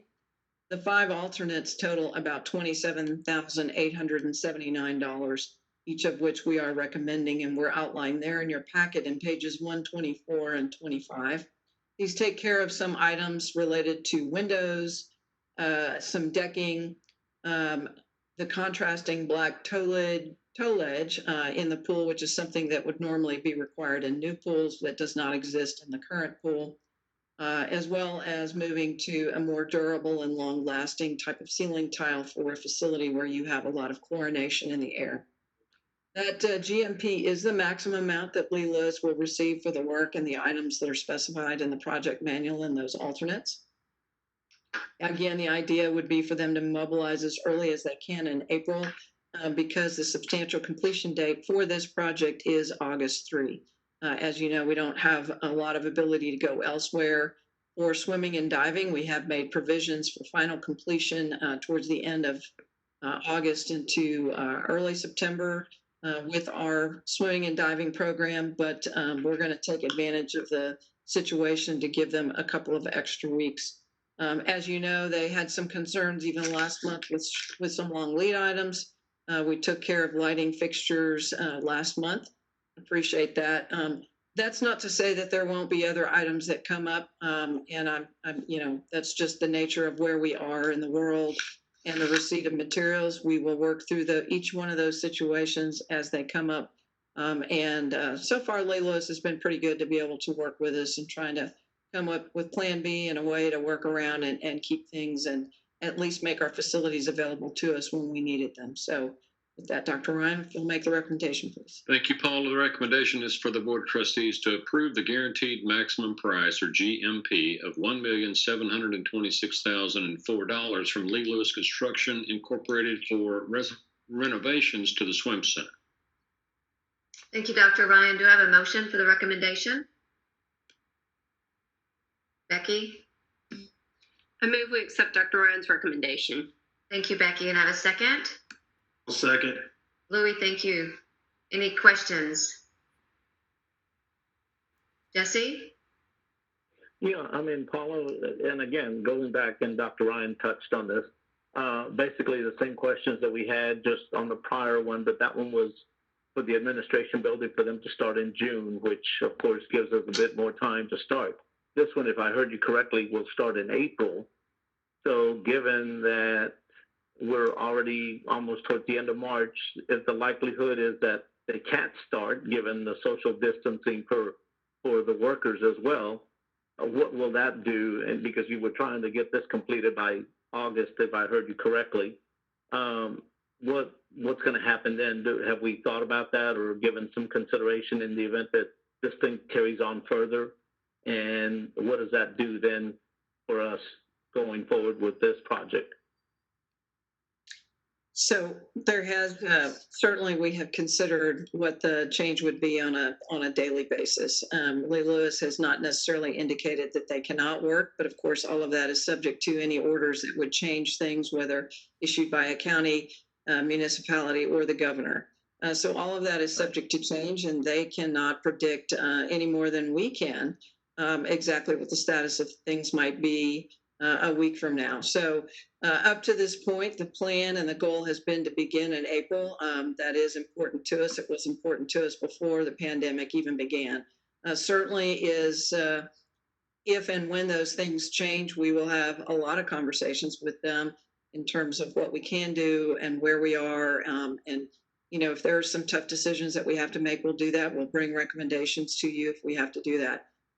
Our hope and our goal right now is that they are able to find a way to work. There would not be anyone else in that facility other than themselves.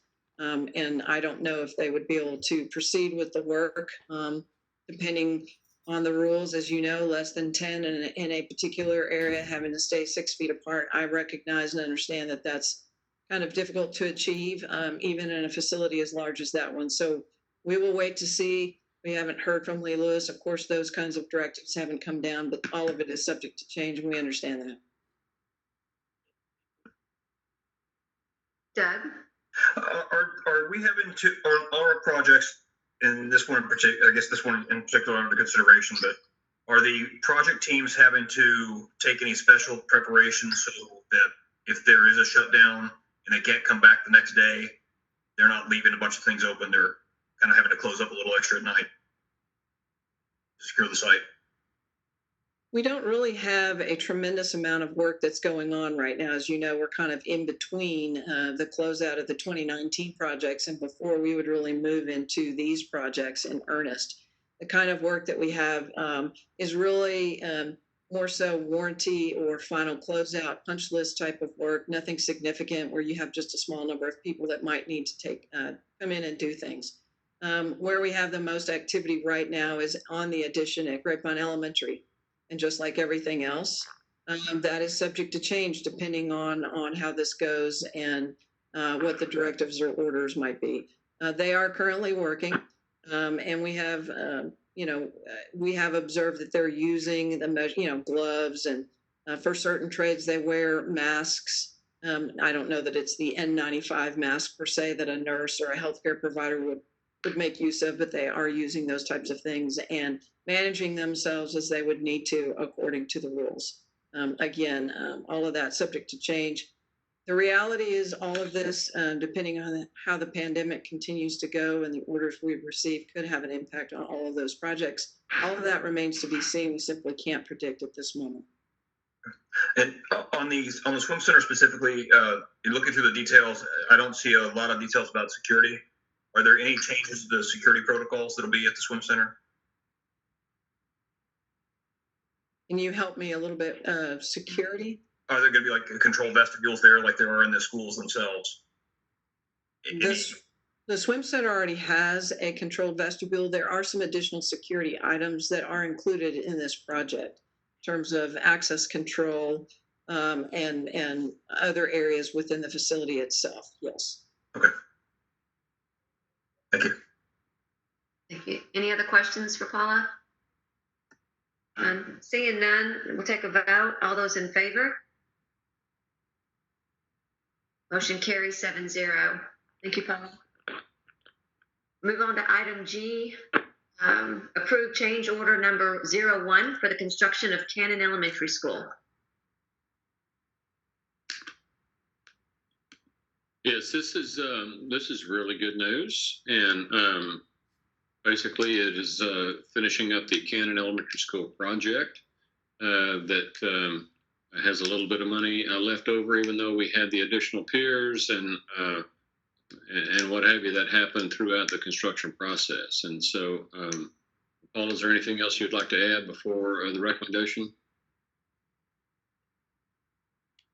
No, sir, I think you've covered it. Okay, the recommendations for the Board of Trustees to approve the deductive change order number 1 for Kennon Elementary School, which closes the project and releases $246,695.46 to the district. Do we have a motion for the recommendation? Becky? I will absolutely move that we accept Dr. Ryan's recommendation. I'll second that. And Doug second. Any questions? Let's just repeat that number, 246,695 back to the district. Back to the district, that's correct. That is great. Any questions? Seeing none, all those in favor? Motion carries 7-0. Move on to item H, approve memorandum of understanding with Tarleton State University regarding this distinguished high school partnership. So this is really good news. Dr. James Hurley is the new president at Tarleton, and he actually reached out to me and met in my office and talked to me about this MOU, which is a really positive thing for our students. And so with the board's action beginning with the 2020 and 2021 school year, Tarleton has agreed to grant automatic admission to all GCISD students who graduate in the top 25% of their class. And then we'll also waive the requirement of an ACT or SAT scores to be considered for admission. And in addition, Tarleton will waive admissions applications fee for all GCISD students who meet Tarleton's criteria to receive an application fee waiver. And then there's money that goes along with that. And so this is a really good opportunity for our students to get basically automatic admission if you're in the top 25% at a school that is really an up-and-comer. Certainly a great part of the Texas A&M University system, and has great leadership. I'll tell you, Dr. Hurley is clearly a good leader and making a big splash there at Tarleton. And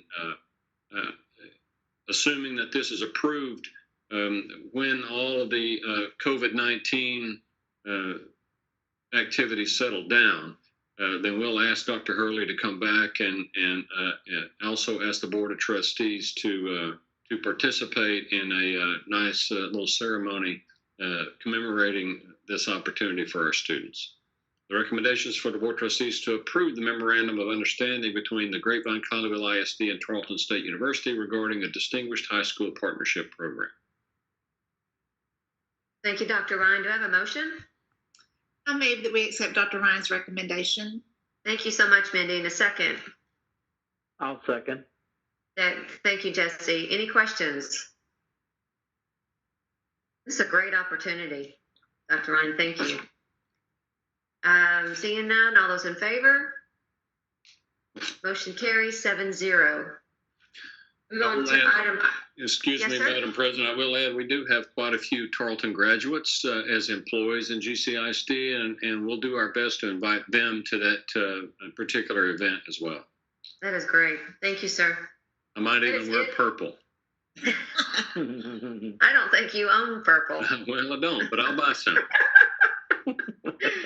Now we will. Yeah. Right. Yes. That is the end of our action items. The rest are for information only.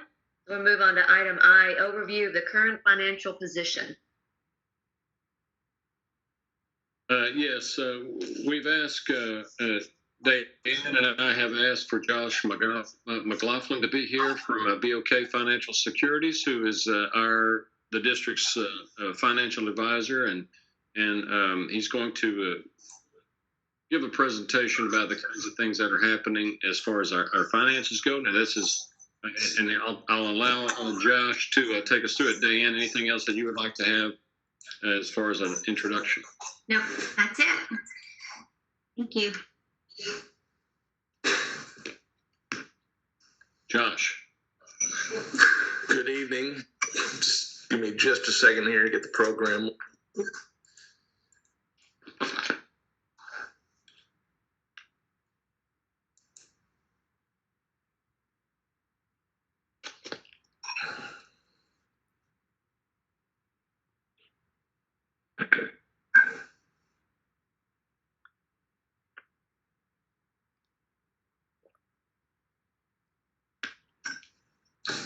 Unfortunately, technology isn't always perfect.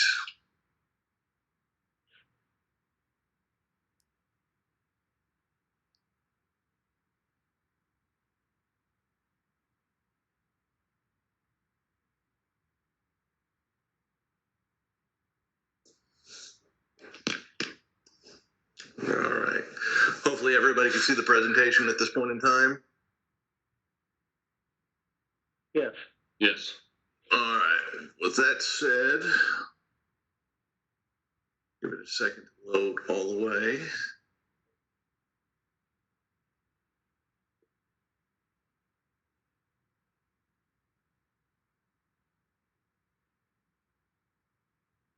All right. Well, good evening. It's a pleasure to visit with you tonight, talk about the district's outstanding debt position, where you stand now, what it looks like going forward. But before I talk about your current existing debt position, let's talk about how the district has managed its bond portfolio. Since 2005, the district has actively managed its portfolio using various debt management practices, such as refinancing its bonds at a lower interest rate, prepaying bonds prior to final maturity, and using variable rate bonds for a portion of our portfolio. Since 2005, by using these debt management techniques, the district has saved taxpayers in excess of $100 million. Let me say that again, in excess of $100 million. In terms of the district's variable rate debt, it started to use that back in 2007. It has lowered its borrowing costs by roughly $8.5 million by doing so. The district currently has just under $12 million of variable rate debt outstanding at an interest rate of 1.34%. Not too shabby. We look at the bond refunding programs and the prepayment of bonds. Since 2005, the district has refinanced over $300 million of its outstanding bonds, saving taxpayers just under $50 million. More recently, the district has been able to prepay bonds prior to final maturity. The district has prepaid $47 million of bonds prior to final maturity, saving $42 million. Recently, the district prepaid $13.6 million this past February, saving taxpayers $9.8 million then. So an excellent job managing its portfolio. When we look at the district's tax rates, as you're well aware, every year the Board of Trustees, two tax rates. One is the maintenance and operations, or M&O tax rate, used to fund the day-to-day operations of the district. The second tax rate is the interest and sinking fund, or the debt service tax rate. Proceeds from this tax rate is used exclusively to pay the annual debt service requirements of voter-approved bonds. One thing I like to point out is, as you can see, the district's tax rate over the last several years, it is relatively stable. But this past year, as a byproduct of House Bill 3, the district's total tax rate dropped 7 cents. If we look at your historical taxes and average home values, you will see over the last 5 years where the average taxable home value taxes have gone up by roughly $1,200. This is primarily because the average taxable home value within the district has gone from $282 back in 2015 to over $375,000 this year. Out of that $1,200 increase, $287 was attributable to the 2016 bond program. One of the interesting things is, if you now look at the light, essentially the money that the district is kicking back.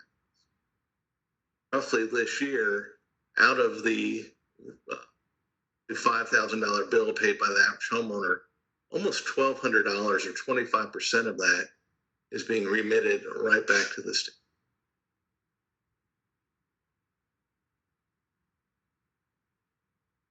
Bond ratings, every time we sell bonds, the district goes to both Moody's and Service and S&P Global Ratings.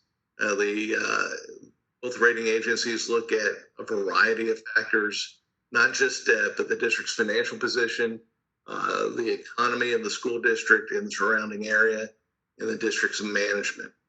Currently, Moody's rates the district AA1, which is just one notch below A rating. There are only 7 school districts within the state that have a higher rating than the district, so it puts the district in the 99th percentile in terms of an overall Moody's rating. S&P Global Ratings rates the district AA+, which is the same equivalent as Moody's AA1. But with that said, there is no Texas school district that has a higher rating than Grapevine Colleyville ISD. S&P does not give a AAA rating to any Texas school district. In fact, S&P does not give a AAA rating to the United States of America. So your rating is on par with the wonderful U.S. today. From a debt comparison statewide, last year, based upon enrollment, Colleyville ISD was the 87th largest school district within the state. When you look at your total tax rate, even though you're the 87th largest school district, your total tax rate ranks 313 out of 1,022 school districts. In terms of your debt service tax rate, you would rank 186. And one of those measures of debt that the rating agencies like to point out is your principal as a percentage of your tax value. Grapevine Colleyville would rank 545th in that measure. When you look at some surrounding districts, these are non-fast growth school districts within the DFW Metroplex. Currently, you would have a bond principal as a percentage of your tax value of roughly 2.79%. This is as of the end of the year, but what this doesn't take into account and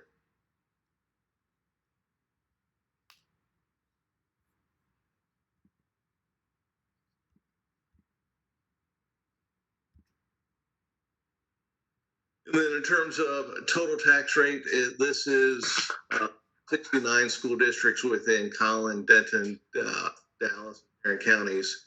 Your total tax rate will put you in 9th position, so better than your peers and managed.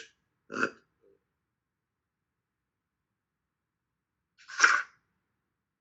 terms of your INS tax rate, you would rank 40th. And the state maximum is 50 cents, so you're well below. In terms of general information, last time the district had a bond election was roughly $249 million back in May of 2016. At that time of the election, voters within the district were told of a projected increase of 12.81 cents based upon favorable interest rates received during the bond program. The total tax rate only went up by a maximum of 7.66 cents. So roughly 30% savings to taxpayers. Again, under state law, the district has the ability to levy a tax rate up to 50 cents in order to issue debt. Every year, the district's Board of Trustees can essentially adopt a minimum tax rate just needed to pay debt service on their bonds, maintain its existing tax rate and prepay bonds, which is the district has historically done, or any combination thereof. This is something the district can control on an annual basis. In terms of bond capacity, essentially bond capacity is just the district's ability to issue new debt in light of the 50-cent debt test and the district's current tax weight. The way to read this graph is the red line basically an indication of projected revenues and your current tax values. The blue represents your existing bond. Green would be the district's ability to add additional bond payments at your current tax rate of 35.67 cents. You can see the district would have ample bond if and when it decides to go out for another bond program. The way you build bond capacity is obviously the more your tax values grow, the more bond capacity you'll have. Think about it just like a mortgage. The more borrowing capacity you have, the more you can, afford prepaying bonds again, refinancing your debt at a lower interest rate. All those things move to increase bond capacity.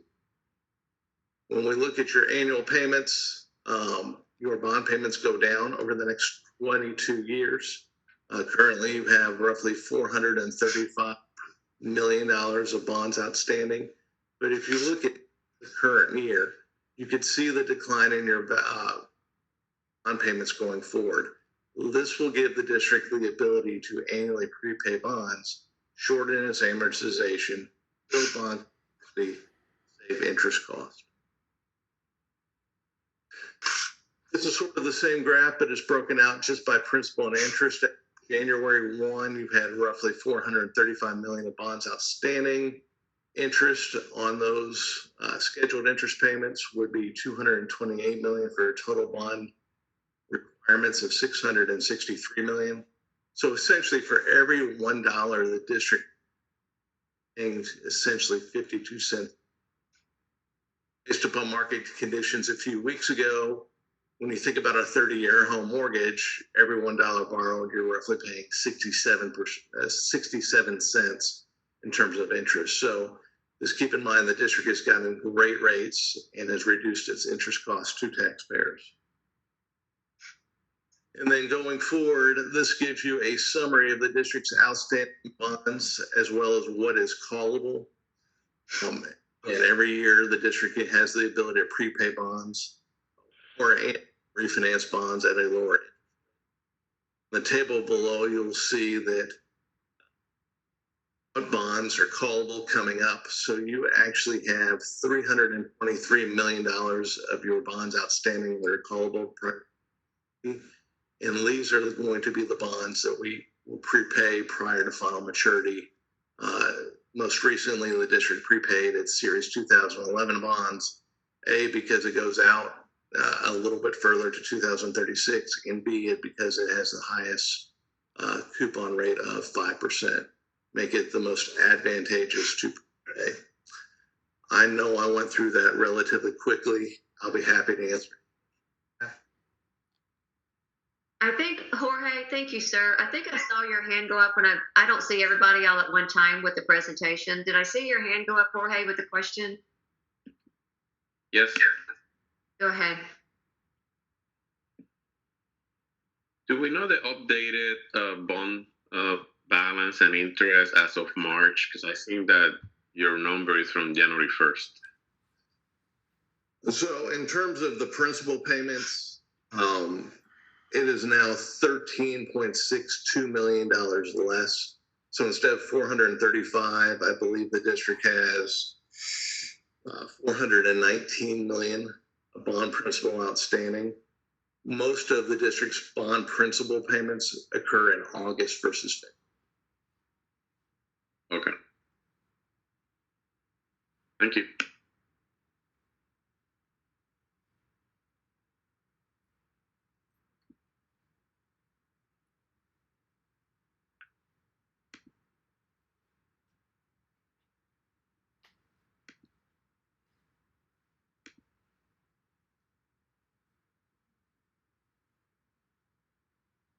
Any questions? Pardon me?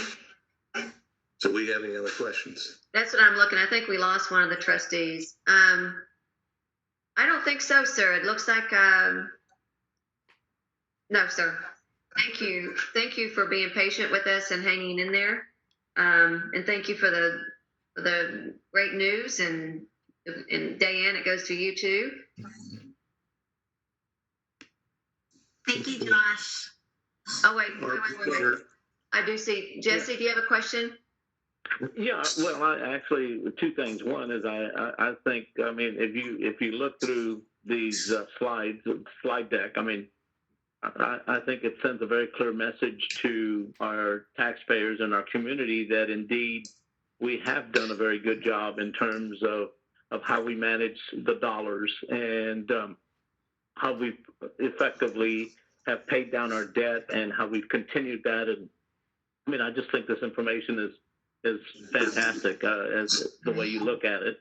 And I guess my only question is, Diane, will we be posting this onto our website as well? Yes. Okay, great. Thank you. So thank you again. Also to restate what President Pardo's comments is, I just kudos to you and your team and everyone involved in terms of what we've done. But I also want to thank the community for having confidence in us as a board to do our fiduciary responsibility and watch over those dollars, but at the same time make sure that we do the right things with those dollars. And I think here, I know based on this information, we are doing a great job of that. So thank you to all. Thank you. That's it. Thank you, Josh. Thank you all. You all be safe. You also. Yeah. Thank you. Thank you.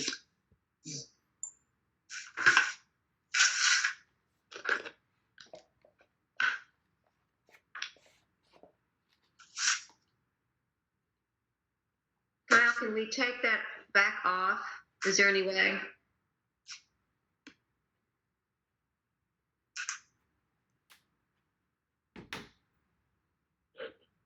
I'm working on it to try to flip it back. Okay. We'll move on to item J, review owner contingency expenditures. Dr. Ryan? Yes, we have the owner contingency expenditures from packages A, B, and C, and also the stadium and Cannon. So we'll be subject to your questions. Do we have any questions? Seeing none, thank you. We'll move on to item L, review 2019-2020 board planning calendar. Nope, I'm sorry. Item K is 2019-2020 budget update.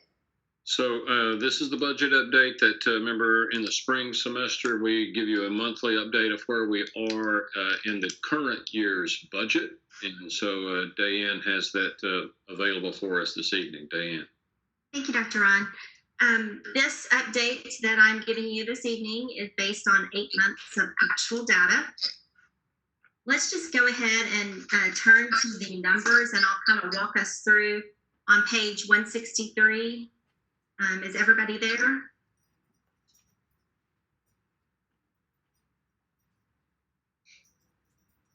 Pretty good. I can't see everybody because you're in a ribbon. Okay.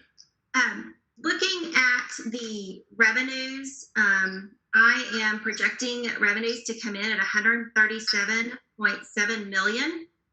When you compare that to what our current budget is of 134.3, that leaves us with a favorable variance of revenues of 3.4 million. This means that we're projecting 3.4 million than what we built the budget on.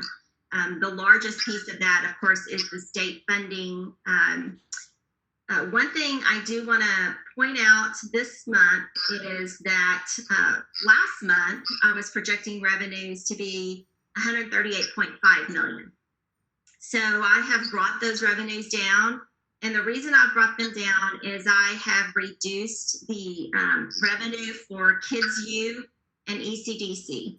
And just to be conservative, I just basically matched the tuition that we currently have because with the uncertainty of what's going to happen, if we do open up back school, I'll start adjusting my projections from there. But I wanted to be as conservative as possible. So I've reduced them by 800,000. Now looking on the expenditure side, my projections are 140.2 million. When you compare that to what we have in our current budget of 140.9 million, we do have a favorable variance on the expenditure side of about 700,000. We're looking at our payroll variance is going to be about 1 million. So that's the biggest piece of that variance there. So looking at our projected revenues, our projected expenditures, and the overall impact on fund balance, I'm looking at a use of fund balance of 2.5 million. Last month, that was 1.6 million. So, like I said, that use of fund balance has increased with that adjustment to revenue.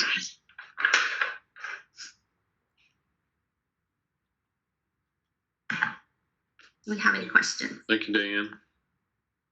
Do we have any questions? No, I can see everybody now. Thank you, Dan. Thank you.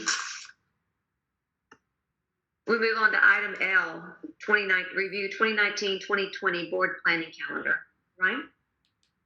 Yes, and so we can see that there are a couple of items that have been postponed, but we'll bring those back to you. Otherwise, there are no changes to the board planning calendar. Thank you. Do we have any questions? Just to confirm the changes, like for around the election specifically. The election, the purchasing management fee report, the bank depository option, and all of those things that at this point, right? Okay. Any other questions? None? Seeing none, we move on to item M, request for reports to the board. Do we have any? None? Move on to consent agenda for approval. Can I have a motion? Jesse? Yes, I'd like to make the motion that we approve items A through I on the consent agenda, please. Thank you, Jesse. Do I have a second? Louis, thank you. Any questions? Seeing none, all those in favor of consent agenda approval? Motion carries 7-0. Thank you, guys. Move on to announcements. Do we have any announcements? Jesse? Yeah, I just, it seems it's what a coincidence. But this time last year, we were canceling for the North Texas Area Association of School Boards. We were canceling our April meeting. As it turned out, we ended up having to do so because of bad weather. Well, this year, unbeknownst to us, here we are in the middle of a pandemic. So given that, one of the things that I just wanted to let everyone know, and we'll be posting something on the TASB site and asking TASB to reach out to all the member districts in regions 10 and 11. But our April meeting, which would have been the last meeting for this year, which was scheduled for Wednesday, April the 15th, to take place in McKinney, ISD. And this one was the one that was going to include the four chancellors and university presidents, the forum. Unfortunately, due to, like everything else, big gatherings and events have all been canceled. So that meeting now is canceled. And at this point, we'll probably meet sometime in this summer to try to reschedule it for next year. But as of now, that meeting has been canceled, and we'll come back and let everyone know what we're going to do with that next year or so. So just wanted to let everyone know. Wednesday, April the 15th, NTASB meeting has been canceled. Thank you, Jesse. Anybody else? Just Jorge. You probably received the surveys from TASB for sessions for the convention. Just to let you know that we have an entry, so make sure that you vote for us. We have a what? We have an entry. We have a session that we're gonna be. Okay. Yep. It's on dyslexia. Good. Thank you, Jorge. Becky, did you have something? Oh, it's Dr. Ryan had your hand up. Yes, I just wanted us to keep in mind today we made a district-wide announcement that we've actually had a staff member that was first of one of our GCISD family to be officially diagnosed with COVID-19, and so I think it'd be appropriate for us to be sure and let that person know that we are keeping them in our thoughts and prayers, as well as the students and families and the teachers and the parents. So this has been so disruptive, and there's a lot of change and a lot of news and a lot of things that are things to be sometimes people get upset about. And so, and I'll tell you, I've got a new appreciation for our teachers, especially our teachers that have little children at home. And they're trying to manage their families and their little children at home in the best way that they can, in addition to managing the children and everybody else's homes in their schools. And so I just, again, would just like to say hats off to our folks who continue to rise to the occasion for the kids in our community. And I think I would also be remiss if I didn't say thank you to Governor Abbott, to Commissioner Morath, Tarrant County Judge Glenn Whitley, all of whom have stepped up in very tough circumstances and led in their particular jurisdictions to, in my opinion, for the betterment and for the better health of our community and for the state of Texas. And so, you know, when we have situations like this, it's just very difficult. Good leadership makes a difference, and the leaders that we have at all level of our organization, I think, are making this thing as good of a situation as we can expect. I also just want to say thank you to our community. Had our community not been supportive of League 2.0, had our community not been supportive of devices for our students and the increased and improved connectivity that we've got throughout the school district, we would not be able to deliver the education that we're able to do. And so the fact that our community has supported that over the years puts us in a situation where we can better take care of our students, and our schools are going to be more successful because of that. So I just would like to say thank you to our community, and thank you to our trustees for being flexible tonight. This is the first time that we've done an event this way. Kyle Berger and his team in technology have done this kind of thing for teachers, for grade level teams, for principals, for the A team, and now for the board of trustees in our community. And so I do again want to say thank you to you for the flexibility that you've shown this evening. That concludes my remarks. Thank you. Thank you, Dr. Ryan. And I think we all do agree with your comments and do appreciate the leadership that you're showing and you show, and along with your entire leadership team. It's very, puts the community at ease to know that we've got the team that we have in place. And we know that that you're leading us and your team are leading us in the right direction. We just have to remember to not be fearful and to go day by day. And I do know after all this, we do have a better and a deeper appreciation for our teachers and what they do and our staff. And I will say, I'm reading some of the things on a lighter note. One parent posted that it's only been 1 week. One of her children had already been suspended, and one was in a weeks-long detention. So, do we have any other comments, Jesse? No, I was just going to echo that and just encourage our entire community and parents. We know this is very difficult for everyone to be hunkered into a small space, regardless of how big your home may be, but still we understand that. But we ask, please, and plead with you to be safe and stay healthy. And we all want to get back to normal, and we'll see what that happens to be when it happens. But until then, we ask for everyone's understanding and patience as we continue to work through these trying times. So thank you. Thank you, Jesse.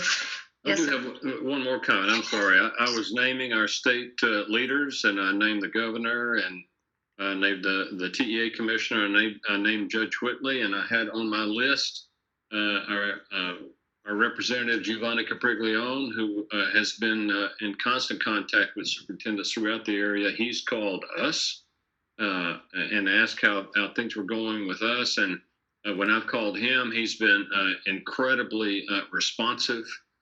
He's actually checked on some things with the governor's staff and the governor's office that we needed clarification on, and has been a fantastic leader for our area and for GCISD. And so I apologize, Representative Capriglione, for leaving you out of the original shout out, but I just wanted to say thank you to Representative Capriglione as well. Thank you, sir. Anything else? So we will just say that stay safe and stay well. And I need a motion to adjourn. Jesse? I would like to move that we adjourn, please. And a second?